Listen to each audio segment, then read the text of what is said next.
So we do get a chance. We see the Big Ten's top-ranked team. Third straight week that we'll see a game with major college football playoff implications. And with that as our introduction, let's welcome in Fox Sports' Joel Klatt to talk about the playoff and much more. Joining us, as he does every Wednesday from L.A. We need to start with the Badgers. They're the team that's front and center now in the Big Ten. Joel, what do you think of where Wisconsin sits?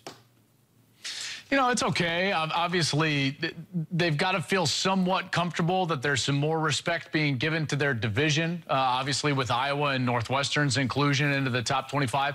And to be honest, Rev, I look more at what's happening from 10 to 25 when I look at the rankings than I do at the top, because the top is all made from the ingredients that are put together from 10 to 25. And that's generally where I have a problem with the committee, because if you look at what the committee has done, they are propping up some teams right now in that top 6, I would say, in particular Clemson and Alabama. And it's for what Alabama has left on their schedule and what Clemson has done in the past. There are 3 schools that I think are severely overrated, all from the SEC. First and foremost, we know that the SEC is all about 2 teams. The rest of that conference has been average at best, probably a little bit worse than average. I'd call it bad.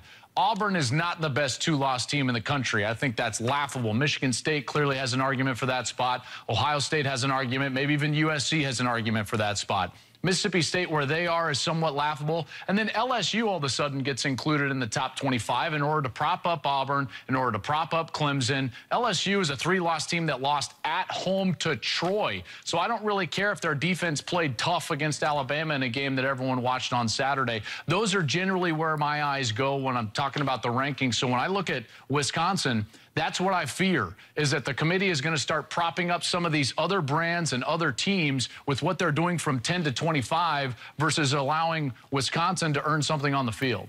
Yeah, and I'm going to switch over to the ACC. You mentioned Clemson, Joel. I think Clemson has gotten a lot of credit for what they did in September, and their defense was playing a much higher level if you look at what they did in September. But some of those teams, like who they beat, Louisville, and we don't know how really good Auburn is, I think they get a lot more credit than they should, and I'm not sure they're actually going to be tested, maybe when they play Miami in the championship, but Clemson definitely getting a free pass as well in that top 4.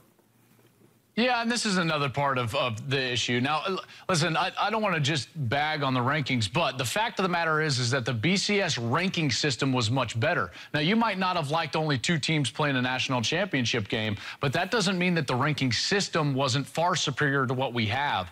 Right now, when there's only a 13-variable equation, the statistical variance of each data point is wildly inconsistent. So one rogue vote, one coach, one former athletic director, or whoever it is, they don't like Wisconsin or don't like Wisconsin's schedule, and it's very easy to knock them wildly down with just one rogue vote versus the BCS that had layer upon layer of computer systems and human systems. I think that the committee should be actually 3 or 4 different committees. One committee made up of 12 or 13 former athletic directors, one of former players, one of former coaches, one of media members, and then each of those committees have a top 25. You average those out, and then you can get a more consistent basis rather than this one committee with a subjective moving target. It's kind of like we're evaluating a gymnastics competition or a diving competition. That's what I don't like about the committee. But you bring up Clemson. It's a great argument because Oklahoma, their resume is far superior to Clemson at this point. Their wins are better, in particular their ranked wins on the road.